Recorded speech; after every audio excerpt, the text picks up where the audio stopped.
Right, huge welcome to Thomas Sheridan with Before Freedom. Researcher, artist, author and more, Thomas examines what the powers that be might have in store for humanity now that social engineering and propaganda have reached their current level of refinement. And by the powers that be, I don't mean your elected MPs, by the way. Our reality is being altered before us and for us, and most don't notice or won't believe it. Thomas tonight brings an awareness of this social emergency, and assistance can maybe expose this evil and loosen its grip on our and future generations. Thomas's website is thomassheridanarts.com. Please welcome Thomas Sheridan. Back here. And the last time I was here, I think it's been this time last year, I spoke about basically the history of monotheism, how from Zoroastrianism the idea of duality was created, a good and an evil, a good God and an evil God, and then you were put into a position where you had to choose a side. And from Zoroastrianism, there was mainly monotheism came out of that, which was the Abrahamic religions, the Jehovah God, the Yahweh God, and the idea of one God, one king, one emperor, one leader. That was the end of it. At the same time, there was other interesting aspects that came out of that, such as the Cathars, which I spoke about last time, and the Bogomils, and other groups that were more flexible in their understanding and eventually came to come to see that the God of the Old Testament, they believed was actually a psychopathic demon pretending to be God. And there's some interesting, shall we say, evidence regarding that. If you look at the Jehovah's Witnesses Bible, you will see that it deliberately mentions specifically that on the first page of Genesis that God created this, God created that. And then right before the creation of mankind, something appears out of the blue called Jehovah God. This thing jumps in called Jehovah God, no explanation of who Jehovah God is. And so groups like the Cathars and the Bogomils and the Gnostics believed that Jehovah or Yahweh was actually a demon, and the way you described it was a psychopathic kind of demon that was pretending to be God. Now, if you're religious or Christian or anything like that, please, I'm not here to bang any kind of drum in favor of anything. I'm not criticizing anything like that. You could believe what you believe, and I'm just here, presenting what I've discovered. But tonight, I called this talk Before Freedom. And I have to be honest with you, I thought last year, when I was here last year, I thought when I come back this year, I'd actually be more positive. I would actually trying to see things in a more positive light. And I have to be honest with you, I've actually gone darker in how I see things. But that's not necessarily a bad thing, because it's what I don't know if you know about me, but I've written 2 books on psychopathology. And my attitude is, if you know you're dealing with a psychopath, well, you know how to avoid them. And we're dealing with a psychopathic system that breeds a kind of infection that's damaging to the human psyche and has sort of rattled through history. Now, before I start, I'm going to be giving it up big time to royalty tonight. Please don't assume that I'm a Paddy who's come over here with a polemic, that I'm knocking your culture or anything like that. I don't like any royalty. I'm not an Irish Republican or anything like that. I'm here specifically out of the research into my most recent book, Valpurgis Night. And I just wanted to know why history went wrong. And a huge part of that would be a continuation on from this monotheistic one God. This is why I'm pretty close to an atheist at this point. However, I do believe that there are dark forces running this world, but I don't see them as a supernatural thing. I see them more as a damaged, and almost like a corruption of human consciousness. And that wisdom is the real issue, and I think the Enlightenment of the 1700s was never fully completed, mainly because, and I'll talk about this, it fell under the jurisdiction of royal families who had a vested interest in keeping their bloodlines going. And this is the main reason I have an issue with royalty. I don't care if it's British royalty, French royalty, Dutch, Norwegian, I don't care. My attitude is this is an archaic idea that does not belong in the modern world. And my main reason for this was I don't think it's healthy when people reduce their reproduction ideas to the level of livestock. Like, that's really, you see how, they talk about Kate Middleton, how she's a commoner. She's not a commoner. Diana wasn't a commoner either. This is just like these kind of ideas they throw out there. And I find it quite incredible how they, were told, and quite right because there's plenty of scientific evidence for this, that inbreeding causes cognitive decay over the centuries. Yet it doesn't apply to them.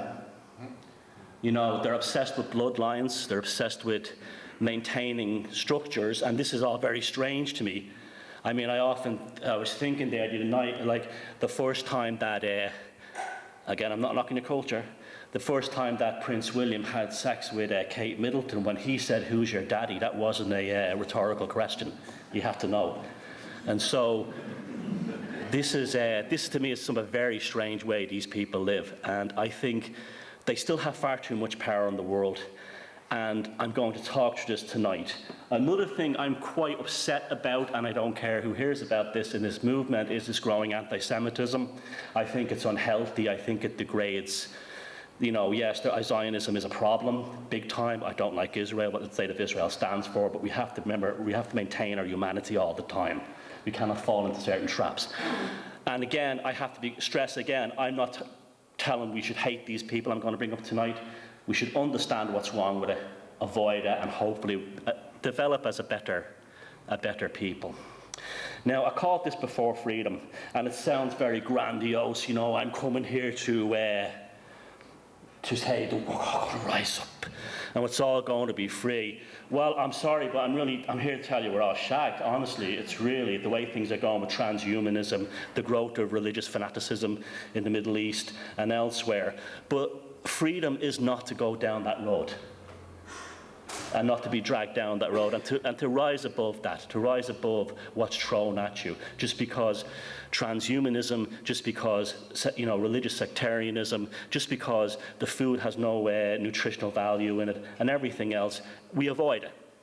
We avoid it, and I think that's the best we can do, is kind of be like the Gnostics, be like the Cathars, and pass on to the next generation. Look, we discovered this on our journey, and hopefully we can sort of create a snowball effect where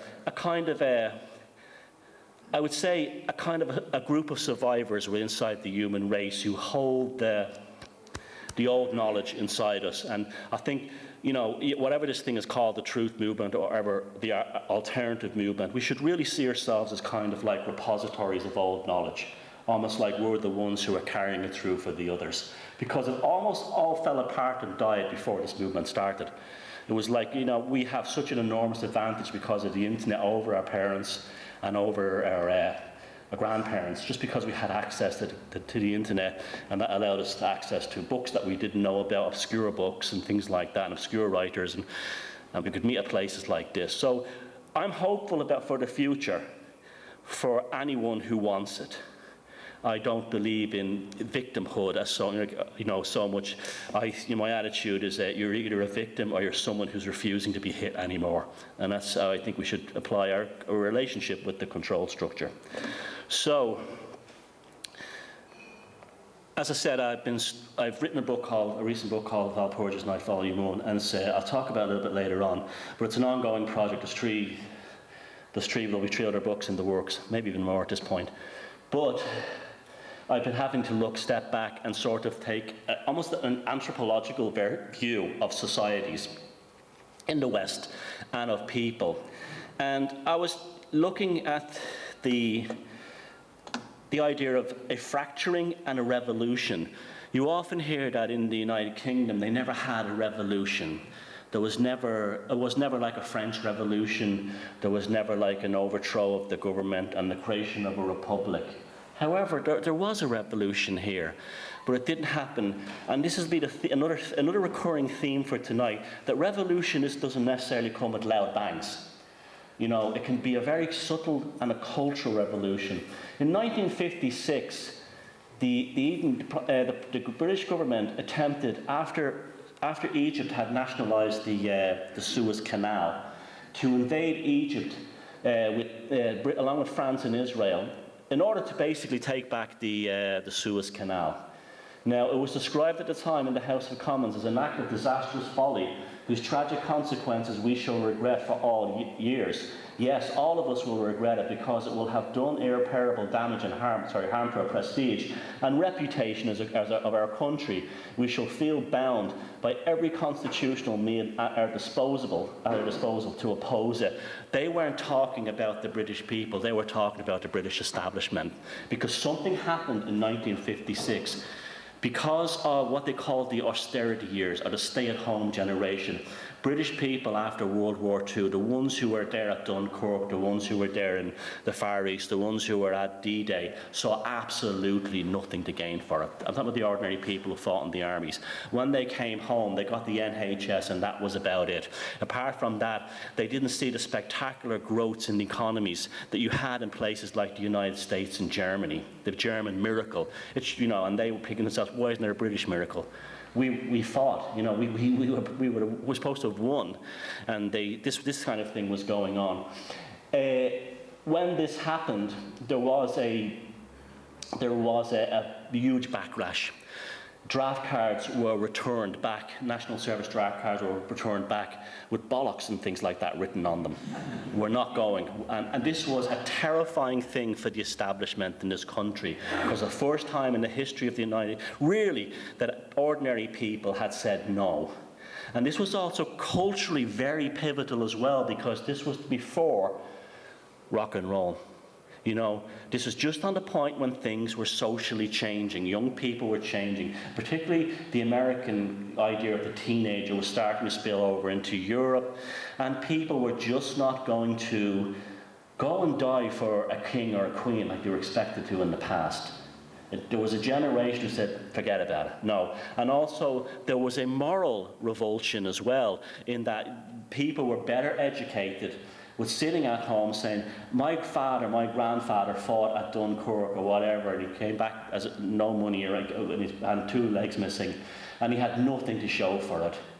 And why should we do it? So there was a growth, there was almost an exponential growth in cognitive, shall we say, processing among working class people in England. And that quotation there is really about that. What that guy is saying is like, oh shit, we're screwed. They're starting to wake up. And if you want to go back to a point in the 20th century where, I don't really like the term wake up, but where the British working class and middle classes began to wake up, it was the Suez Crisis, because they were not going to be suckered into a war where there was no benefit, because they saw their own parents did not gain from the sacrifices of World War II. And this is around the time they were really pushing the royal idea. There was the Queen was coronated and so on, and that even frightened them even more, because people were like, no, we want something more. This is not, it's not going to work anymore, sorry. You know, so 1956 was a pivotal time. And it's just to give you an example of how a revolution can happen without bombs and guns and guillotines and so on. It can happen at almost the psychic level in a society, and they can just refuse by walking away. Now, we had the youth culture came along. You had the 60s, you had swing in London, you had the mod movement, you had the rock and roll movement, you had the teddy boy, the skinhead, the ska movement. And then in 1977, you had the punk rock movement at the time of the Queen's Jubilee. Now, this is how things had gone so bad for the establishment so quickly that the #1 record had a lyric called "She Ain't No Human Being" to rhyme with "God Save the Queen." Things had changed dramatically. You know, you're talking about a seismic change in less than 2 decades that really, was convulsive and terrifying to the establishment. And I was looking at some of the parliamentary debates online from the UK government thing from this period, and these guys were shitting bricks. They were really terrified that they were going to lose control of the British society, mainly because they had no moral authority. And we'll talk about this later, but there's an infamous appearance by the Sex Pistols. I actually think it's an amazing thing, where they appeared on the kind of Bill Grundy show. And when you watch it now, you can't believe what you're seeing. You have these, at the time, they were portrayed as like animals, you know, like the lowest of the low. In reality, they were aware that Bill Grundy was actually coming on sexually to a 16-year-old girl, Susie in the Banshees, and they knew what was going on inside the BBC. This is the height of the Savile years, the height of all the sex scandals, where basically BBC presenters were helping themselves to any young teenage girl that came in the door, and these guys knew this. And so if anyone had the moral authority, it was these young lads in the Sex Pistols. So it was almost like a psychic implosion was happening. And to even have that single there was shocking at the time. And the music was amazing. I mean, that was the music I grew up on, so I'm definitely prejudiced. This is my polemic here. But this is what I grew up on. And that changed my life too. I mean, I really had no interest in pop music until I heard the Sex Pistols and the energy and everything about it. And in the years since that, what they called the filth and the fury, that generation has been validated by what's come out about the BBC. And now we have to understand why. Why? Why did this happen?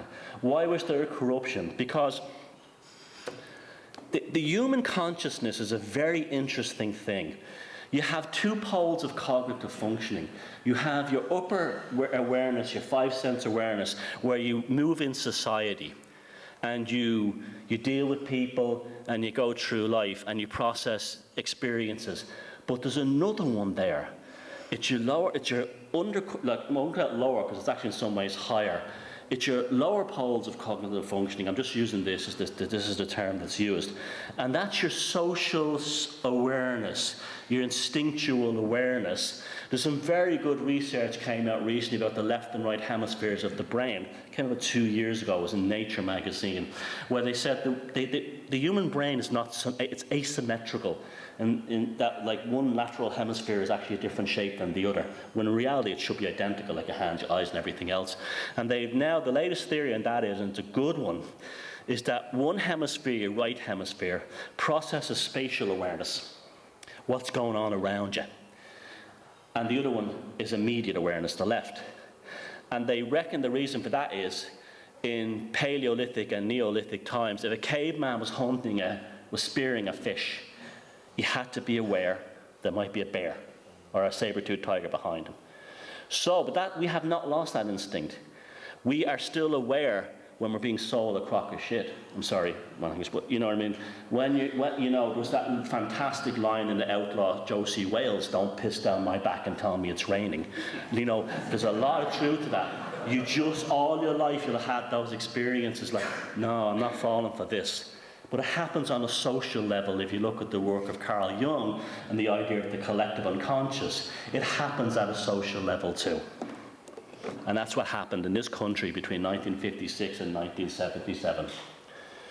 Now, onto these wonderful people. I live in a place in the west of Ireland called County Sligo. And there is a Gothic castle. It's a blood sports lodge on a mountain, in a very beautiful area called Classy-Bon. And it used to be the blood sports lodge of this guy. That's Lord Louis Mountbatten. That's not his real name. His real name is the incredibly English, His Serene Highness the Grand Duchy of Hesse, Prince Louis Francis Albert Victor Nicholas of Battenberg. The Germans, they're all Germans. All the royal families of Europe at this point are all Prussian or Bavarian, but they all go through the Prussians as well. Even the Hanoverians, it doesn't matter. What's left of them, they're all of German background. And I'm going to talk tonight about how deep this runs and how powerful this runs and how sad it's become for us as a species, and not people only living in monarchies or, parliamentary monarchies, or what we call them, or republics, were all affected by this garbage. They're still in power. They still have tremendous power. This guy here, again, I'm not attacking British culture. It's not your fault he got into power. I read this guy's 2 biographies on this guy, Lord Mountbatten. The IRA blew him up in 1979. They also killed a young boy locally and another man. It was an awful thing. This is Ireland during the Troubles, but I know a lot of people in that area, and they said there was all funny movements in the days leading up to it. As there always is in everything, from the John Lennon killing, there's always someone says something was not right before it happened. The usual thing. He was basically given a hero's death. So he died a martyr. This is a guy who, and I'm not pulling this out of my backside, you can check yourself. He was, when he was in charge, when he was when he was involved in the British Army, he was a big shot.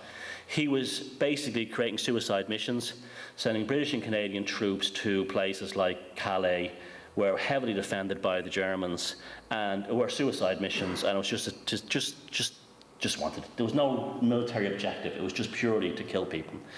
And some of the stories are horrific of British troops and Canadian troops who were captured by the Gestapo and burnt alive on radiators on tanks and things like this. I mean, this is how dark it was. He didn't give a toss. He didn't care. Why should he? You're just cattle, okay? I got his medals there, okay? He was also involved in the partition of India.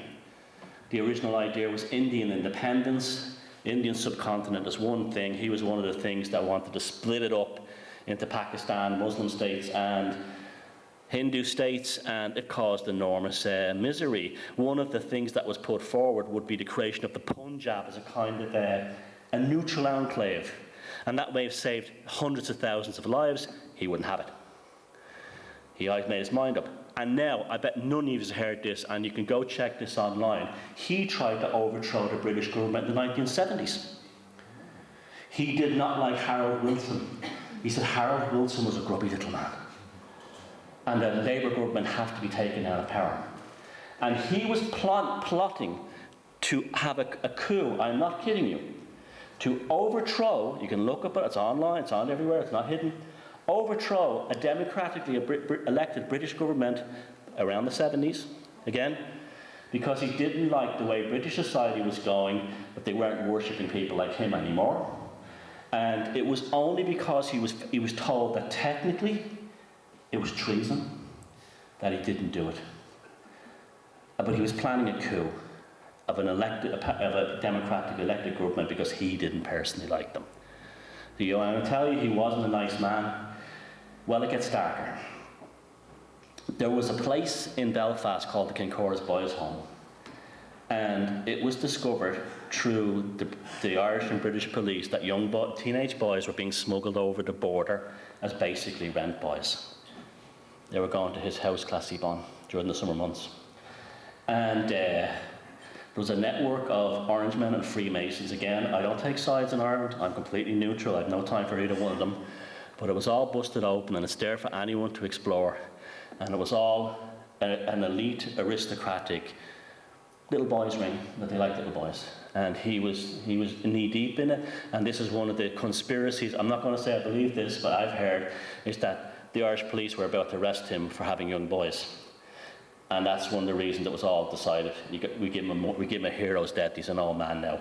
If that's true, I don't know. That's one of the ideas out there. But again, who are these people? Who are they really? Who do they represent? Why this lack of compassion? Why these decades of cruelty? And why are they all Germans? You all know that the Queen's family is not Windsor. They changed, they changed their names in 1914 to sound more English. But they were all speaking German in Buckingham Palace. It just sounded more British. Now, we never hear about Prussia. We never hear about this state in northern Germany that existed until about the 1870s. We don't hear much about it. We what this place was, where it came from, how it developed, and what its lasting influence on the world was. Prussia basically extended from the Baltic republics around where Lithuania, Latvia, Estonia, those kinds of places, along the Baltic Sea, across northern Poland area, into northern Germany, and up a little bit into Denmark, and down south, not quite as far as Bavaria, but a good chunk, and then also a bit of Holland. So it just goes to show you, this was quite a huge geographic area in European terms. It probably was about the same size as modern United Germany, except it was flipped kind of sideways rather than north-south. But geographically, in terms of physical landmass, it wasn't small, it was huge. Now, Prussia was a different kind of Germany than the rest of the German states. At that time, up until, you'd be quite surprised, up until the creation of the German Empire under Bismarck, there was probably about 11 to 1,200 German countries in that area. German-speaking duchies, principalities, but a vast amount of them. And there was, Saxony, there's loads of them. There were Bavaria, and there's tons of small ones that were spread all across because of various conflicts in history, had spread across that area. Now, the Prussians, like the Germans, like when I was researching for Walpurgis Night, I came to be very sympathetic to the German people, because I see the German people have been changed. If you look at the Germans prior to what the Prussians changed with them, they were just like the Anglo-Saxons or the Celts or the Vikings. They were kind of a wild people, and they had a very rich, deep, magical culture. And that's not something you associate with Germans at all. The Prussian royal families and the Prussian aristocrats changed that. And they changed it in a way that is incredibly significant. I'll talk about it later, but they basically did it in terms of education and language. They were the first ones to understand that words actually have power. They actually have real power on human consciousness. Now, that's called magic. That's what magic really is. My will imposed on you, and you conforming with my will. That's all magic is. I don't have to go spell you, I don't have to wear a funny hat. But if I can convince you that I'm right and you're wrong, that's magic, that's all it is, okay? But that also works at a social level. Now, that's Prussia. And that is a country that has left such a mark on history, and yet no one really knows about it. Even to this day, Prussia is a land that's its culture and its ethos and its social and its administrative structures control basically the European Union. European Union operates really on the Prussian aristocratic models. In fact, and when Adolf Hitler and the National Socialists got into power, they, after all this platform of government they said they'd introduce, which they did, Hitler, after a couple of weeks, then basically said, it's okay, it's going to be fine. We're going to run it along Prussian aristocratic lines. So the Prussian aristocrats remained in power even when the National Socialists were in power. And one of the reasons that becomes very apparent is the assassinations on Adolf Hitler towards the end of his reign, because they were all organised by Prussian aristocrats who were worried that the communists were going to take their castles off them. That's the only reason they got involved in They didn't care about German soldiers, freezing to death in the Eastern Front. They only did it because they wanted to look after their stuff. Now, I have a film that I'm making at the moment called From Prussia with Blood, to try and it'll be a more professional version of what's happening today. But Prussian aristocratic legal rights, nearly up until the 20th century, they had the right of corporal punishment, and this is an actual etching describing showing legally what the Prussian aristocrat can do. And you see he's whipping a guy, and you can kill him, no problem, you can kill him and get away with it. Because he's not considered, ordinary Prussian was not considered any more important than a farm animal. In fact, he's lower than the dog. See how the dog is? The dog's no problem. This poor bastard here is being about to be whipped to death. And this was what it was like, ferocious cruelty. The Prussians took the German peasantry, the Prussian peasantry, and they literally put them through a kind of a trauma-based mind control program on a massive level. If you know anything about like military or secret services, mind control programs, they're based on trauma. That's, you know, what's happening. They're traumatizing people. That's it. You can change a person into something called dissociative identity disorder, which what literally does is you're so horrified by what's being done to you, you create a partition in your brain where you escape. And then through the trauma, they put you in that partition in your brain. And what they do is they seek later on to open you back up again, so they can put ideas. It's almost like a stored piece of software in your brain. This is what happens to Hans Sirhan, when the guy who shot Robert Kennedy. The guy he had spent time in a psychiatric place, and they'd done the MK Ultra thing had been done on him and other people, and then he was given the order out of the blue, and he had no idea why he did what he did. So they were doing it to a nation. They were doing it to a nation, and where did this come from? Where is this lack of decency? What makes aristocrats believe they can do this? You know, where they're human beings just like us. There is an element of, monotheism, like I was here last time I spoke about monotheism, that the divine right of kings. But what does that mean really? What makes them believe they're more godlike? Okay. Now we're getting into kind of spooky stuff, but this is important stuff. Where did Prussia come from? Prussia came from a military religious order called the Teutonic Knights, who were established in the Middle East during the Crusades to fight the Muslims. And they still exist to this day. They're still around. And like the Crusaders, like all the Templars and all the other ones, they became incredibly powerful and incredibly rich, but they also became infused with the culture of the region. In fact, there's almost a thing like you will destroy, the idea of you will destroy what you become, you destroy. I think it was Carl Jung who said, be careful not to spend too much time looking into hell, or you will find hell looking back at you. Well, these people, just like the Templars had this, stories of the Templars had discovered the idea of, they found these massive jewels under the temple and all these other stories. Again, this stuff is not really well known in the English-speaking world, and this is what I find so interesting, is that I'm not going to say it's true, but the Islamic spiritual tradition has this idea of a thing called the jinn. It's basically a demon or something that they call from smokeless fire, which suggests plasma or something like that. I'm not saying this is a demon, literally. I'm talking about a corruption of consciousness here. An infection, okay?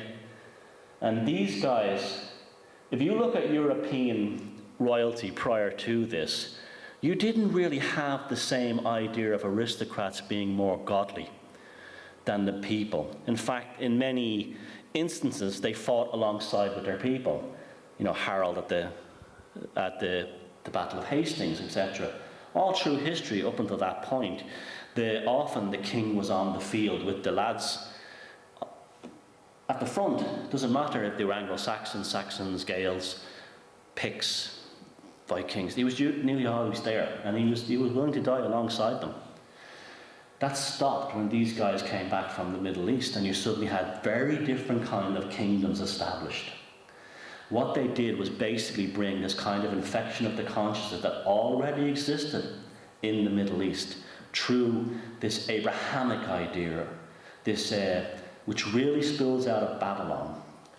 This idea of there's an elite class that are up here, and they're so different compared to what's down here. They're like gods. And in the Middle Eastern world, they'll often say those people are infected by the jinn. To them, the allegory, a metaphor they use will be a demon that's inside them. That's not a human being, that hates human beings, and they're infected. In fact, in my first book, Puzzling People, I show an example of a royal family in Oman.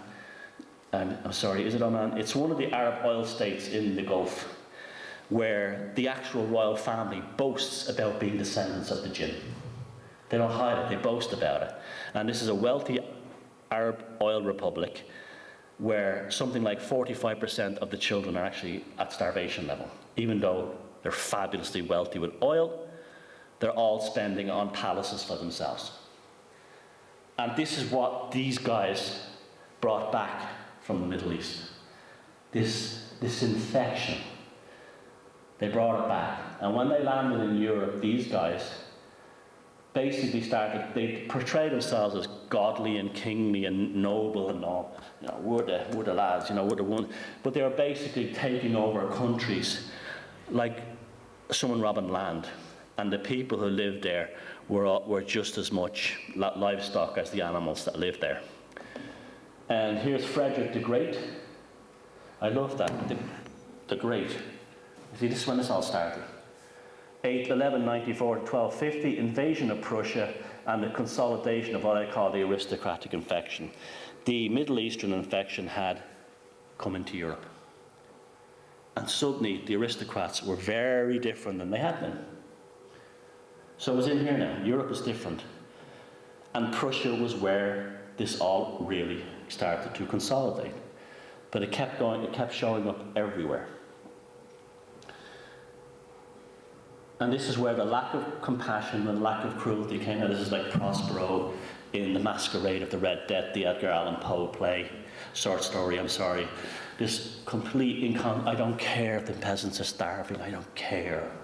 I'm a Tsar, I'm a king, I'm an emperor. We're the aristocrats. We go to different schools. We're just different and we inbreed. Why do we inbreed? Why are we so caught up in making sure we don't marry outside the bloodline to keep the infection going? Now, this stuff has led me down some amazing roads, and I'm not a big fan of the psychedelic stuff. I'll tell you why. It's often sold as something amazing, but they never tell you about the bad side of it, you know, and it can go horrifically wrong. There's bad psychedelic trips and there's good psychedelic trips. But you're rolling a dice, you know, that kind of thing. But there seems to be a growing assumption now that it's like, oh, it's just everyone should drink ayahuasca and we'll all be perfect and everything like that. I mean, that to me is just like a scary kind of idea they're putting into people's heads now, because it's too much like Huxley's Brave New World. And that we should, instead of like worrying about things or challenging the government or standing up for our rights and not paying our taxes, we should, you know, take some entheogens and just float off into magic land. And everything will be okay, because our governments will make sure that our best interests are served while we're off tripping. There's a lot of that going on now, I don't like it. Okay, this guy here, this is an amazing story. There's almost like antibodies that appear now and again within this kind of Prussian, Romano, whatever you want to call it, Babylon bloodline. It shows up now and again. And I think Diana Spencer was one of them, where they're born with an innate decency and kindness that just radiates off them. It just radiates off them. There was a guy called Frederick II of Prussia, and he was born to Frederick I. His father was an authoritarian, hard-assed, you know, Prussian emperor, this kind of thing. And this guy was quite different. And this is a recurring theme that seems to happen in this history. You had someone called, an individual called later on, that came on later on, called Caspar Hauser, who was just like this homeless child that appeared in the streets of Baden one day, and he claimed to be from the royal house of Baden, I think it was, yeah. And he showed up in Nuremberg on Walpurgis night, April 30, but that's a whole other story. No, he claimed to be born then, sorry. And he had the same effect. It was just this gentle child, the soul that radiated like this magical child. And Frederick II of Germany, Prussia, sorry, when he was born, he was different than the rest of them. He was artistic, he was liked, he was kind, and he was not really, though he was highly educated and he went to military schools and everything, he was not like the rest of them. He was almost like their They're freak, you know, that kind of a thing. Like a normal family has a psychopath born every so often. These have the other problem. Every so often someone normal is born. But this guy became involved in a gay relationship with a guy called Hans Hermann von Katte, who was like another aristocrat who was like a decent, I don't think he was like a major aristocrat. And the two of them had planned to run away to England in a kind of a lovers elope kind of thing. They weren't openly gay, but you know, you can tell us, you can kind of understand, you kind of get the idea of what was happening. They were arrested, and the father Frederick I, accused them of going to England to recruit money and troops of George III here to invade Prussia and begin a revolution, because there was a big fear of revolutions at that time building up, leading towards the French Revolution, that there was growths in the Enlightenment was making more people educated, and so on. So what happened to this poor guy is the two guys, the father unfortunately he said, couldn't sentence his own son to death for being a nice guy. Under the tenets of the Holy Roman Empire, where a king can't kill the eldest son. So he had to deal with him. So he put him in the prison and forced him to watch Von Katte's beheading. Now, isn't it funny that, like, all coming full circle, what we're bombarded with in the news lately? Okay? There's something about beheading that has a psychedelic effect, a bad one. It causes a kind of a fracturing of the cognitive processing, and it causes people to have a very strong, I know I can't watch those videos that when you see them showing up on Facebook and think, I can't watch them. I don't even like the photo, I don't even like thinking about it.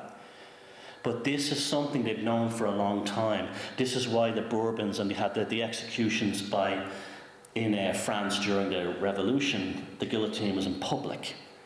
And if you read some of the accounts of what happened during these executions, they were like rock concerts and people in the states of hysterics. They would run over and try to get the blood of the person that was killed, because they believed that the blood of a person who had been decapitated had a magical power. And they would often be like in states of trance and euphoric states. It would trigger a psychedelic state. And I kind of see that when I observe on Facebook, there seems to be a fetish for posting all these beheading things. And you can almost see these people have become fanboys of it. Why? And like, you've lost the run of yourself here. This is bizarre. Even if it's not real and ISIS are not real, this is just a very weird thing to be obsessed with. And so anyway, Frederick II had to witness this poor guy. You can see this is an actual contemporary drawing of the time. That's how it happened.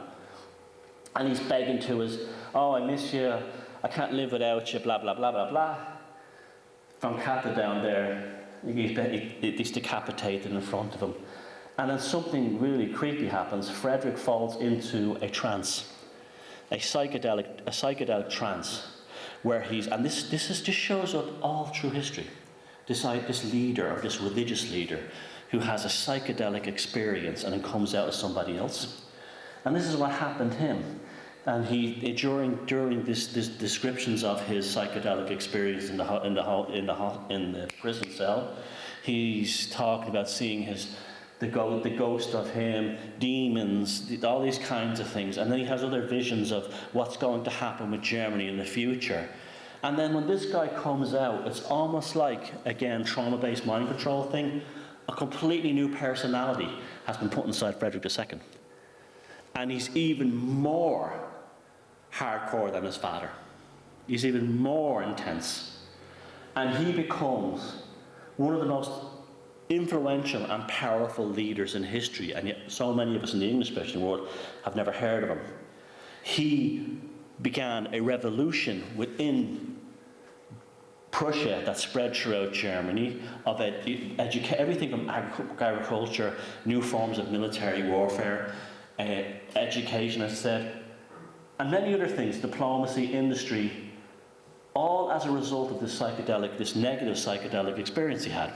It was almost like he'd been corrected in their minds. He was back to being evil, you know, and it was. There was He won tremendous victories against the Austrians, and that were incredible military victories. And it changed the Prussian army. It changed even the Prussian military. Now, these people are dark. They don't behave like us. When we see royal pageants, we have to remind ourselves that they're not pageants, they're rituals.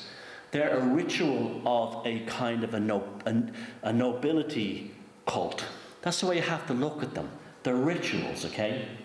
And I found this in a German book recently, and it's showing I think it's the Treaty of Malmo, a peace treaty that's celebrated by these intellectuals and aristocrats symbolically burying the body of a 71-year-old child. I mean, who comes up with this? You know, like, could you imagine, like, here at New Horizons, if you suddenly won an award, that's celebrated by having a little ritual where we bury a baby? Yeah, this is how they behave. And these are the people who rule us. This is how weird they are. This is how different they are than us. And yet this was in the height of the Enlightenment. This is around the 1840s, I think, 30s. The height of the Enlightenment, where everything was get rid of superstition, get rid of religion, get rid of, all this nonsense. But let's symbolically bury a 9-year-old child, celebrate a treaty. This is what we're dealing with. These people are not like us. They're different. And if there's a 7-month-old baby inside that, I don't know. It's just weird shit no matter how you look at it. And this is the Prussians. This is how they were. It was the Prussian aristocrats now, not the Prussian people. The Prussian people were actually victims, and I'll get to that later. They were distorted, they were mad. They were crazy. And yeah, they laid the foundations of the European Union later on, as we'll see. And then you ask yourself, why is the world so crazy? Now, Frederick the Great, 1712 to 1786, he was an enlightened absolutism. Sorry, I've got a terrible cold. Basically, the Enlightenment is wrong. Science and reason is everything. We must strive for reason. We must strive for common sense and get rid of all the superstition. And as long as you do as the king tells you. So as the king was the ultimate authority of what reason was. What the king said was the truth. Now his family, this is the origin now of the British Royals as well. They emerged from Franconia. Franconia is kind of on the border of Upper Bavaria. This is where they came from. As I said, they founded the Kingdom of Prussia after basically origin is the Teutonic Knights who returned, I believe, from the Middle East with this kind of psychic infection. And they've infected, and I make no apology for using that term, all European royalty since, for the simple reason that they've been obsessed with inbreeding. Obsessed with it.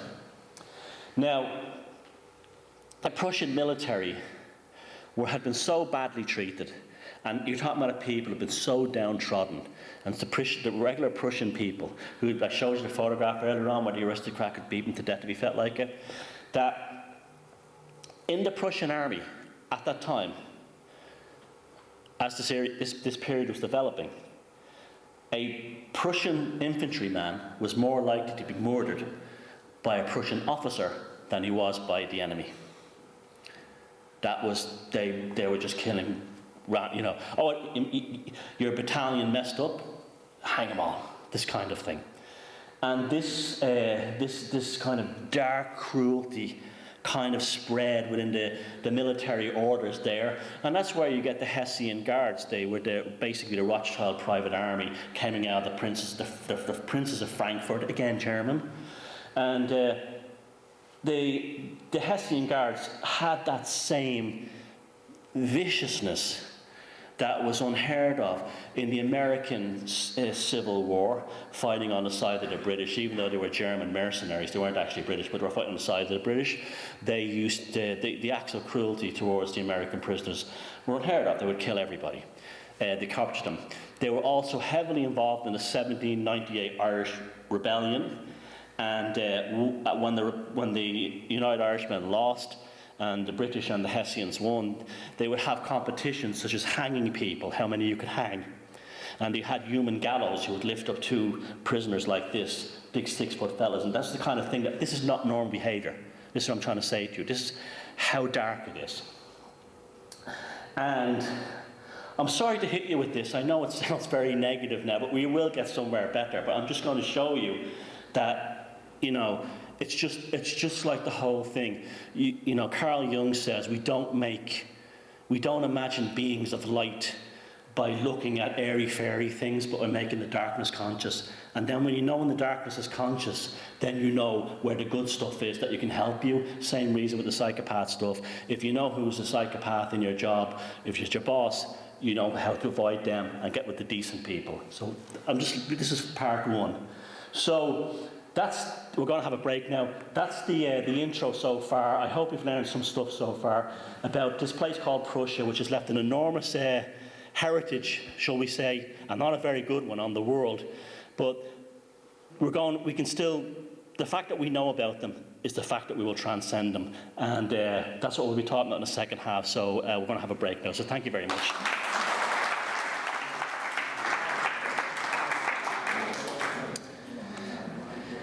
Yeah, that's an interesting thing as well that Mark is doing here, the symbolism that they use in the music industry and in films and stuff, because a lot of that comes from these people as well. So we were talking with a break to somebody there, and they were talking about like where the idea of blue bloods comes from. Some people talk about the rhesus negative blood, the high level of copper creates blue. Another one I've heard is the lower brainstem of a psychopath produces lots of a hormone called norepinephrine, which is a neurotransmitter actually, and under extreme states of stress, it's in the reptilian complex of the brain, and it's pure blue colour. And that's another theory. And another theory is that the flag of Prussia is blue. So this is why they're so big into symbolism, flags, regalia. And you think, well, that stuff isn't irrelevant and it isn't relevant anymore, but absolutely it is. It's just has changed. Back then it would have been, well, look at the symbolism they would place on something like an eagle. You know, say if you were in a French regiment and you were carrying the eagle standard, if you were a British soldier or a Prussian soldier and you captured that, you were like the David Beckham of your time. You know, it would be incredible. And it's because the symbolic power was, I'm going to be talking about this in a minute, was charged within that symbol. We think of, I used to be a graphic designer on Wall Street, and I can tell you for a fact, logos are not just something that looks pretty or interesting. There's a reason why they're all, I'm going a bit off tangent here, but this is why this stuff kind of ties in with what Mark Evans doing next time. There's a reason why those shapes are specifically picked, because they're charged. They're charged with a certain energy that affects us at our subconscious level. The main reason for it, we have triangles all the time, or 5-pointed stars, is because they're actually neurological form constants in the human brain called phosphines. And they actually exist in your brain. They're already in there, and nobody knows where they came from. A spiral is another one, there's a few of them. And if you look at so many symbols, there's a triangle as well, and a single eye. And you look at so many logos, they're those shapes, because someone a long time ago realized that those shapes affected human consciousness. And that's why flags are certain shapes and certain colors. And so it's still going on. They're not doing it with regalia so much these days. They're doing it with corporate logos and symbolism used in mass media and entertainment. What they call entertainment.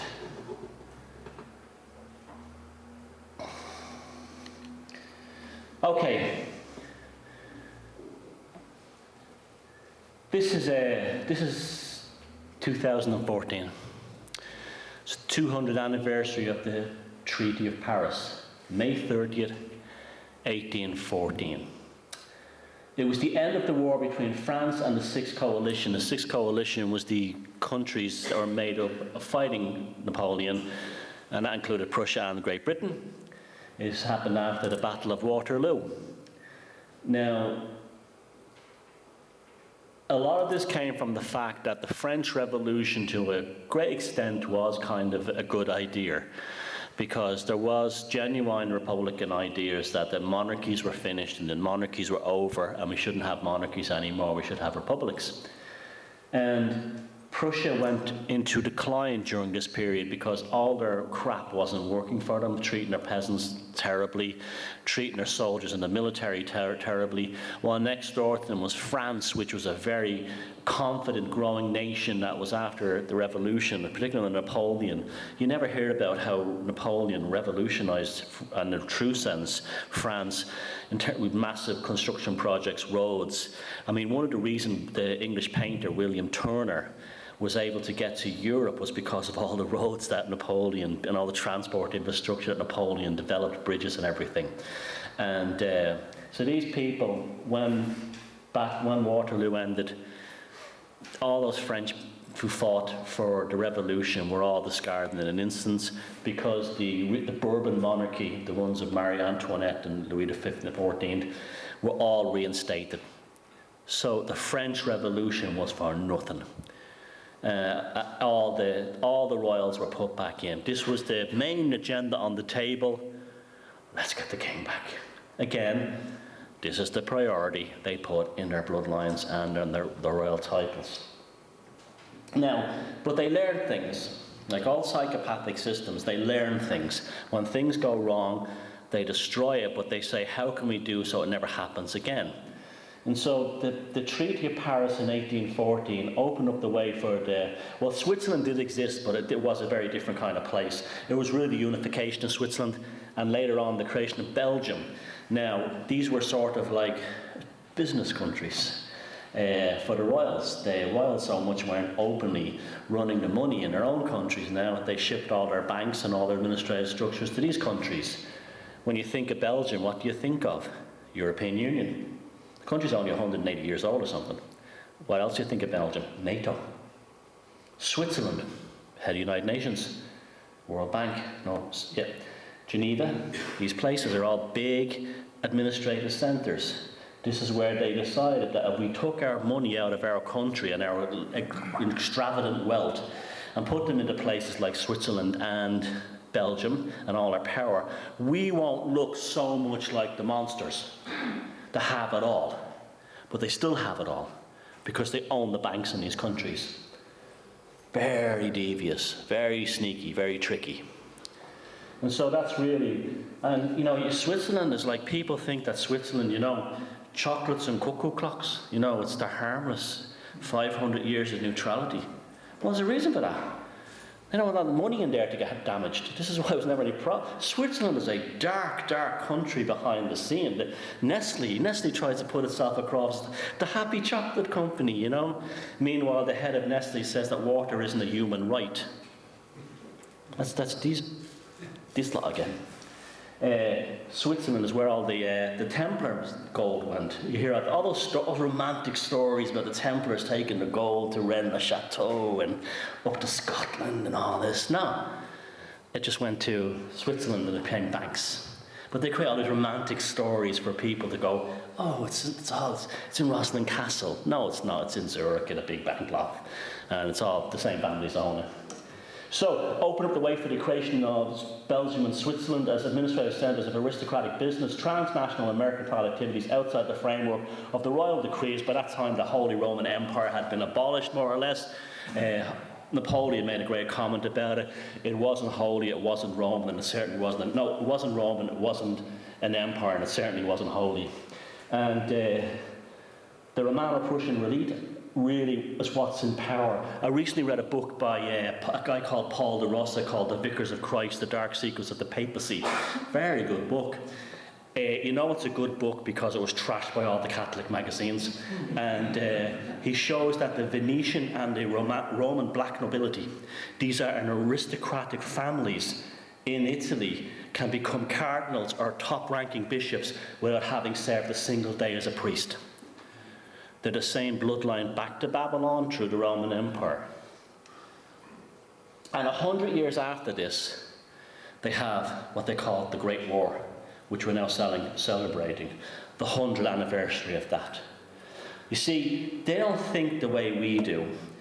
They think in terms of centuries and planning. This is why they look at the bloodlines. They're projecting who, in 100 years' time, who my nephew will marry. It's all laid out. And I do the same because they're fearful. Remember that film, the Gangs of New York, where Daniel Day-Lewis says, the only thing that keeps me alive is I have a fear that's so primal, I sleep with one eye open. That's how they live. And that's why they ensure that they will always have it. This illustration to celebrate the Treaty of Paris, again, I got some from some German book. It's very interesting. You have the goddess, again, what's a goddess doing on Men of Science? You have the star above it. You have the sun. The one I like is your man down here. He has the sword like this, and he's firing what looks like a lightning bolt at the older systems, and that's actually Lucifer. That's the Lucifer, the god of pure light, which is the god of the old Freemasonic orders. That's not Lucifer and the devil. It's not the same thing. It's a different thing. It represents purity of action. So they invoke the purity of Lucifer when they have to get something done. So it's purity. It's just business. It has no moral or ethical framework. It's action. It's a lightning bolt. A lightning bolt from the heavens doesn't have a kind of a moral win-lose thing before it strikes the ground. It just strikes. And that's what Lucifer is in the context of these people and these orders.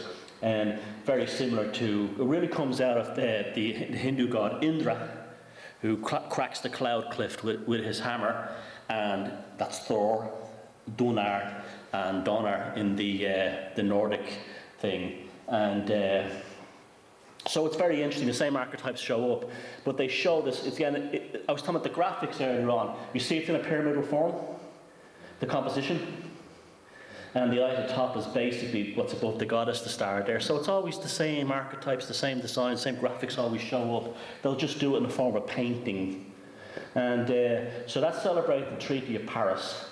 And of course, like any treaty, it didn't really work out. There's problems. But if you look at history, there is always a treaty that seems to take place in Paris, the city of light, city of Lucifer. It always takes place in Paris, and it's always to do with things like nuclear weapons, wars, endings of war, starts of wars, the Versailles Treaty at the end of World War I. And we're at 200 years from that, and they seem to have a major thing every 2014, the beginning.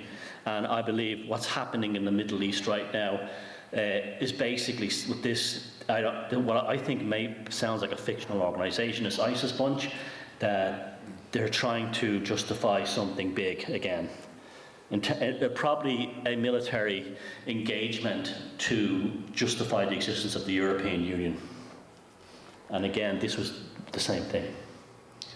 The same trajectory. Now, these people they go right back to Babylon and how they come from. You can literally chase their family trees right back.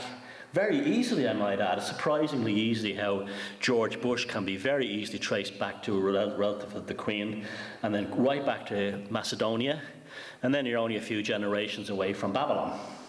Why does Babylon get such a bad rap? Well, Babylon was where agriculture was developed, and what they call civilization, which really means someone developed agriculture, became really good at it, took control of the food, and then took control of the population.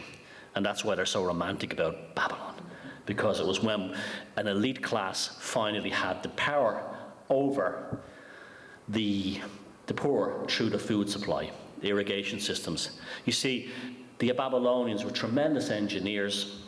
They were phenomenal for their time, but yet someone somewhere realized that could become a mechanism to control the people. We control the harvest. We can either make them starve or live. We'll sell them the grain. If we need more money, we'll invent this thing called inflation. All goes back to Babylon.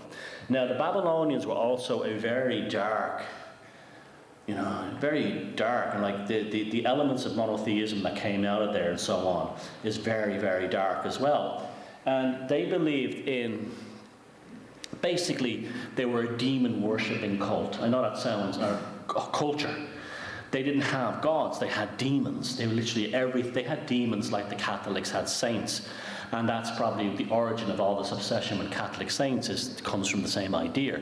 They had demons for everything, and they believed that demons came down in rain and lightning, and they fell and caused disease and problems, but they also granted favors and gave power. And they were brought down in the rain, and that's where gargoyles come from.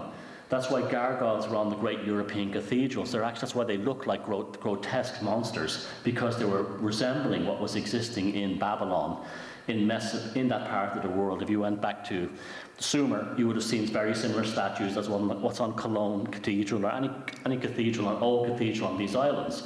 It came from the thing, and that's why they channel water. Babylonian water demons. Now, this beast behind me is in the Phoenix Park in Dublin, very close to where I grew up. It's the largest obelisk in the world, in Europe. The one in Washington, D.C. is bigger. This is the second biggest one. This thing is immense. You can see by the people at the bottom how big it is. It's a classic stepped pyramid, and this is Babylonian culture expressed through this Romano-Prussian bloodline.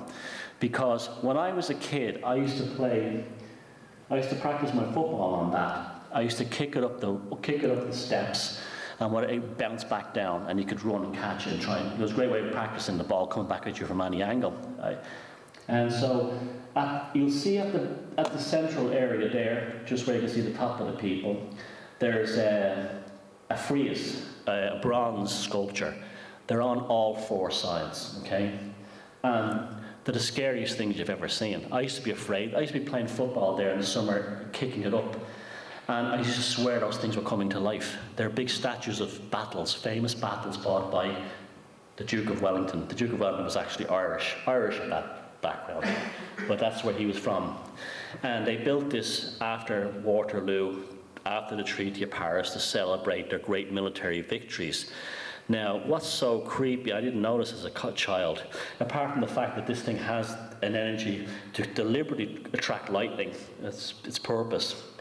It's built, of course, on a druidic site that was there, as they always are. But the four friezes around the outside are massive bronze sculptures of men being killed or being murdered at the Battle of Waterloo or the Peninsular Wars. They're actually cast from captured French cannons that were captured at the Battle of Waterloo.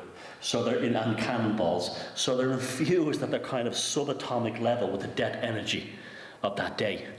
And that's why this monstrosity has this power. Now, why would they go to this trouble? We're not talking about symbolism here, we're talking about black magic. This is what we're talking about, it's black sorcery. They were celebrating all the death energy in these buildings and these structures, because it goes right back to the Babylonian water demon rituals. It was the same idea. And that's just their bloodline. And so that's, it didn't celebrate peace, it celebrated power. You always remember that. When they built these monuments, and like the Cenotaph in London, they don't celebrate peace, they celebrate power. Remember, World War II, I didn't end. An armistice was declared. I'll talk about that in a bit. An armistice is a very different thing. Now, I'm a satirist, I do stand-up comedian. I'm always looking through the old history of comedy and things like that. And I found this again in a German book. And this is the Prussians, the aristocrats, having a good laugh at what they've done. And this was from 1847. And that's significant, I'll explain in a second. You'll see the German guy here with the crucifix, so he represents the Catholic power structure in this Romano aspect. And he's sweeping all the bankers and all the Freemasons, that's what the cap is, into Switzerland. You're going down to Switzerland, you're going to run banks, you're going to do this. The French guy down here is pointing to a ship leaving. They're all their overseas interests in the Bahamas, because when the war ended, the French were given all kinds of concessions. They were given all kinds of different concessions. It wasn't like see, they put the king back in power, but he still needed colonies, so they gave them to him. So that represents. And you have this guy here taking on the Bolsheviks and the Ottomans down there, and it shows the Prussian power. But the one that I find most interesting is up in the corner there. They show on this is Britain up here, and they show them as kind of Romans. This guy, and that's Queen Elizabeth there. She's fretting over the death of her husband Albert, right? And that's what that's about. but you can barely see it, but in the upper left-hand corner on Ireland are people who are like matchstick people, and they're begging with hats. 1847 was the year of the Irish famine. 1.5 million people starved to death, about 1 million died of that disease, and 2 or 3 million had to leave. And they're making fun of it. They're making, oh, isn't it funny? You know, we'll starve the Irish. We won't have to deal with them anymore. We'll move all the little banking scams and all the little trades and all the Freemasons down to Switzerland so they can run that stuff. We'll give the King of France, the Bourbons, new powers in new colonies overseas. And this is how the idea of diplomacy came about. So when these fellas sit down at their Bilderberg meetings and their trilateral committee, they're talking about us exactly how, or they're feeling about us exactly how this satire portrays it. We're a joke. It's a big game. And we don't matter. It's all about their power, their structures, what suits them best. And they sit there pontificating about we've reached this kind of agreement and we've reached that. Really, it's the same grubby nastiness. Some countries will be destroyed. Syria will be destroyed. We've already destroyed Libya. Other countries will be invaded. Germany will have such power. We'll do something to encourage Scottish nationalism. Oh, this is how they do it. You know, this is the games they play. We'll flood Ireland with immigrants. We'll break up their strong culture. This kind of thing. This is what they do. And this cartoon from 1847 gives you that perfect insight into how they think. It's the grand chessboard. In fact, before I don't have the slide, I wish I did now, it's just popped in my head. They showed the Pope and the Kaiser Bill in another satire playing chess with Europe. And they were saying the papacy will have this part, and the Kaiser will have that part. And Britain and America is not even on the chessboard. See, what you have to remember is that the ones who have the real power, you don't normally hear about them. America's portrayed as a big, bad superpower right now. But anyone who knows anything about psychopaths, when they're doing this over here, you better look over there, because there's something else going on in the background. And it shows how the British Empire, even though it technically was the most powerful nation in the world this time, look who the big characters are. The Germans, the Prussians. You know, these are the big boys. And it's the same kind of thing. Now, some lady spoke to me at the break, and it was a brilliant point she brought up. She says, they're breaking up Scotland. The EU is breaking up Spain, Caledonia. Scotland gets its independence. Cornwall's going to want it. Catalonia in Spain is going to break away. And they're smashing up Europe into regions. What's the one country in Europe that has not been broken up? In fact, it's been unified. Germany. Well, the rest of us have all been demolished, and even, I can tell you, I live on the border of Northern Ireland and the Republic of Ireland, on the Republic side, and when the Good Friday Agreement came in, they flooded that area with tons of money. If you wanted a swimming pool, or community, anything you wanted, the money was just flying in from the EU. Roads were built, everything was just, so much money was spent. It was called a Partnership for Peace Agreement. But really what they were doing, they had a vested interest in keeping the border strong, because the idea was as long as the border remained, money kept flying in. So it didn't unify Ireland. It actually made it just, a financial gain to not have it unified. And but you look at it, what's the one country there's never any talk about it ever being broken up? Germany. Hidden in plain sight. Who controls the EU? Germany. Who are all the troikas who all came to Ireland to organise the IMF thing? Well, Germans. Who pushed that on top of Ireland? European Central Bank. Where's that? Frankfurt. Hidden in plain sight, and we've been all looking at Hollywood. We're all looking at, we haven't seen, because we don't speak their language. And again, I'm not putting down German people. I'm talking about the elites, the aristocrats. Now, a Franco-Prussian War. Prior to this is becoming very relevant to the end of the. I've got some time, okay. The Prussians decided after the Treaty of Paris that we can't be just treating our people like crap anymore. We can re-engineer them. We can change them.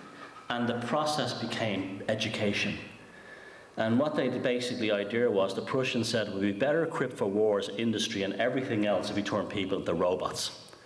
And this is where the German stereotype of we followed this process, and it does kind of exist, you know, because, I mean, I'm not going to put Germans down, but I remember years ago, I was playing guitar at some hippie camp back in Ireland, and there was some song, I think it was like Lynyrd Skynyrd's Freebird or something, and the German guy was playing it exactly as it was in the songbook, and I says, yeah, that's kind of right, but that's not how it's played on the record. Let me show you how it's played in the record. And I played it as it's played in the record, and he was like, no, I have read the process. I have read the process, and you have not followed the process according to the songbook. Now, where did that come from? The education system there made people into robots. And they also changed the language to Plattdeutsch, which was they took a new version of German and they exported all the German republics and other principalities to unify them, to take away the old Plattdeutsch, which was the old Saxon German, and they came up with a new language. And all these ideas we're seeing today about common purpose and reframing, paradigm, and all this stuff, the Germans were doing this over 150 years ago in Germany. For instance, the education system, they had times tables, 99 to 99, that kind of thing. That's marching in your brain. 88 or 88, that's marching in your brain. And that's what you're square bashing in your brain. You're marching in your brain. So when the war comes along, you know exactly what to do, and by God did that pay off in the fruits in the 1871 Franco-Prussian War. The Prussians hammered the Bisto out of the French.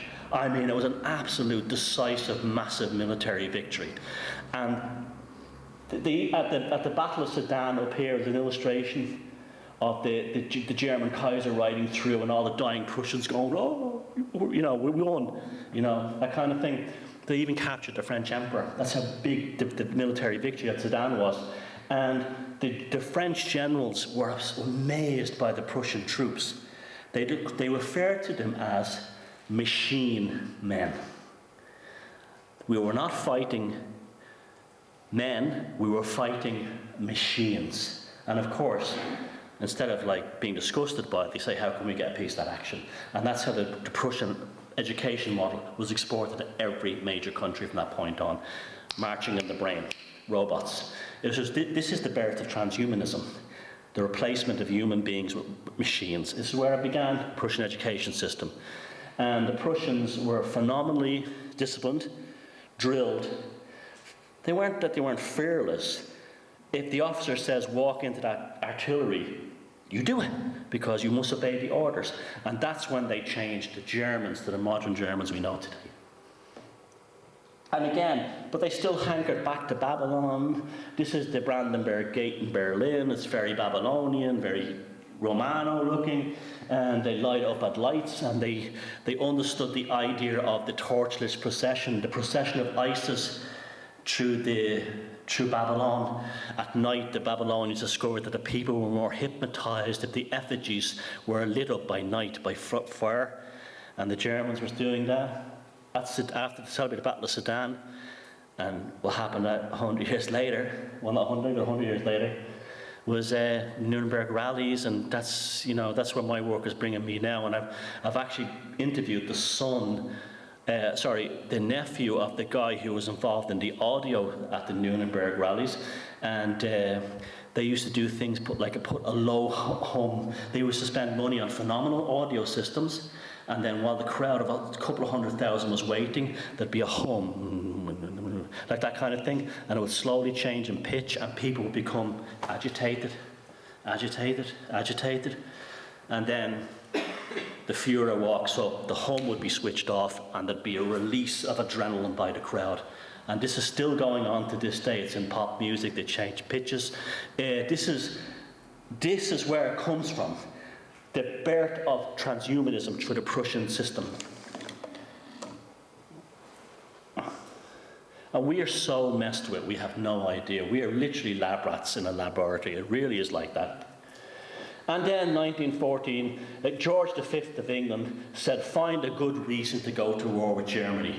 He told that to his Foreign Secretary, Ed Ray, a few days before the Great War started, because there was massive unemployment about to happen in Europe because of the Federal Reserve plan the year before, transferred a lot of the capital from Europe to North America. Therefore, there wouldn't have been as much money to start up businesses like mills, heavy factories. They wanted to build up America as a great industrial power. Europe, the New World, the Old World, very, very ritualistic, that, Masonic. And so they had to whip up this great war in order to feed the beast, to cull the population. And they talked about it, they didn't hide it, and they deliberately antagonized Germany. They said Germany's a stupid country, there's nothing to show for itself, it's not a proper nation. So the average German is like, we'll show them, let's send us to war, we're ready for them. And as soon as they got into, the British were whipped up with patriotism, so were the poor French. But as soon as the slaughter started, they immediately said stop and made them bury holes in the ground as the trench warfare. And that was deliberately designed to make sure there was not a decisive outcome to World War I. And there wasn't a decisive outcome. There was an armistice declared. And this is my new book, Walpurgis Night, and it takes place, it really begins in this period, but I do throw back to some of the stuff I've talked about. There was a decisive period in Munich in 1919. It's just incredible. And what basically happened was they said, let's stop the fighting in World War I. It's just a pointless meat grinder. And everybody went home. And the Germans did not lose. They didn't expect to lose. And deliberately, at the Versailles Treaty, 100 years later again, in Paris, they can set a clock by these people. The Germans were told, specifically by the Americans and the French, that you must sign a surrender. You've been defeated. And Germany was officially blamed for starting, even though it wasn't their fault, and causing all the problems of World War I. It was now time to damage the Germans again. And you had humanity, you had the beginning of the IMF at this period. When I say a proto-IMF, the precursor, British, French and American banks, owned by the aristocrats and Swiss, made money loans to the German people. They called them humanitarian loans. They weren't. You had to pay them back with big-time interests. And it was deliberately done to humiliate the Germans and annoy them. But the reason why I call this book Walpurgis Night is because in Munich in 1919, and I have it described in my book, one of the most amazing events that ever happened in history that we know so little about happened. Walpurgis Night is a night when the witches take flight under Teutonic folklore and visit the Witch King in the mountain. Now, this happened in Munich, and I won't go too much into it because I could spend 3 hours talking about this event alone and what happened these days. But eventually, what really happened was after World War I, Germany was thrown into absolute chaos. And the Bolsheviks, again, who were very heavily connected to some very powerful figures in the West, tried to seize Germany, particularly Bavaria, and also Prussia, and also Berlin, and declare Soviets. And they did it in Berlin. They did it in Berlin with Rosa Luxemburg. It didn't last very long. And then it happened again later on in the year, in spring, in Munich. A Bavarian Soviet was declared by these Russians who came into the city and basically started ordering the Germans around. You're free now do this. And they were basically ran a reign of terror for a very short time. Now, in Bavaria, in Munich, as this was happening, a young soldier named Adolf Hitler was having a psychedelic experience in the nearby army hospital after he'd heard about the defeat of Germany. He was a normal guy, and something very strange was happening in Germany. A group called the Thule Combat League, Thule Society, were basically a magical paramilitary organization made up of aristocrats German aristocrats who were financing a kind of a paramilitary counter-insurgency to the Bolsheviks who were running Munich at that time. And this group called the Prussian Free Corps descended on the city in tandem with a group called the Thule Combat League. The Thule Combat League. At the head of them was Rudolf Hess, who I think is one of the most incredible figures in history, and you never hear much about him, and also Ernst Röhm, who also was the founder of the Blue Shirts, and they defeated the Munich Soviet in no time. It took off, and the Thulists, I mean, it's just an amazing story, but basically what happened was, you could read about it in the book, but there was a big thing in Germany at that time, and it has been brewing since the German unification under Bismarck, that something called the Freie Christus was going to come, the Germanic Christ, the warrior king, a new Charlemagne, who was going to come and save Germany in its darkest hour. And soon after, what happened was, on Walpurgis night, 1919, the Bolsheviks took a group of the Thule Society, including a prince and a countess, took them into a Munich gymnasium and shot them dead, including a Jewish college professor with dum-dum bullets, which are basically make a body blow to pieces. It was a deliberate ritual. And this got out, this infuriated everyone, but it was designed deliberately that way. It came about on Walpurgis night, Beltane. We're talking about the high kind of like druidic stuff, because the Germans were now being switched because of the Protestant Reformation. The Presbyterian Germans, the Lutherans, were being very heavily encouraged to explore the occult in the years leading up to this. You had the Orders of the Templar who invented the swastika. A guy called Lanz van Liebensveld, another aristocrat. He hoisted the swastika above his cult compound on the banks of the Danube and invoked the stars as the sigils of Thor, the hammers of Thor in perpetual motion. This thing had all been planned years in advance to occulticize the German mindset. So when National Socialism came along, it happened. And when these two aristocrats were murdered, I'm not saying it's true, but the historical record says it's true.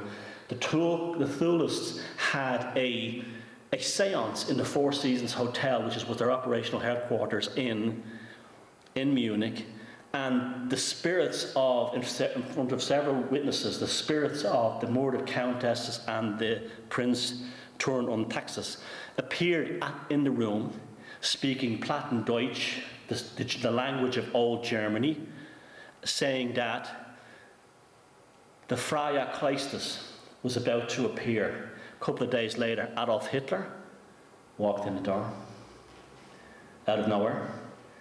By September 11th, he was being told by his officer of the Bavarian Regiment, there's a very strange party meeting in a pub in the Tal in central Munich tomorrow night. I want you to infiltrate as a spy.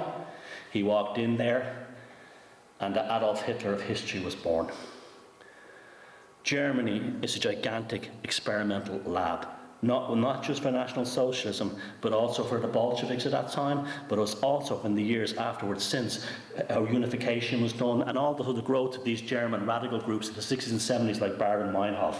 The cultivation of the modern terrorists took place there, and so that's what's always been going on. So I think I could talk for hours about this stuff alone, but it's in the book if you want. I would have to come back another time.